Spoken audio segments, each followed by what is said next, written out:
Bagaimana seorang sahabat Rasulullah dalam keadaan menanggung rasa sakit, ditusuk oleh majusi ini, tetapi yang beliau pikirkan apa?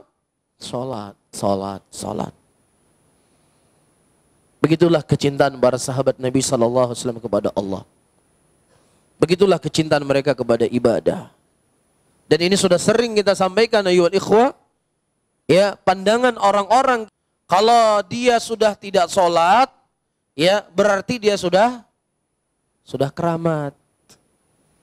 Ya, sudah sampai pada tingkat-tingkat tertentu yang itu tidak bisa dilihat dengan mata kepala kita, itu harus dilihat dengan hati yang bersih. Jadi orang nggak sholat, perbuatannya itu baik, itu kita lihat dengan hati yang bersih.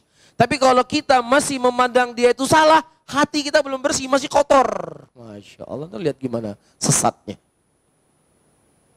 Tapi diterima oleh manusia. Nah, Umar bin Khattab radhiyallahu taala anhu dalam keadaan sudah ditusuk, apalagi coba? Salat, salat, salat. Ini terus beliau ingatkan.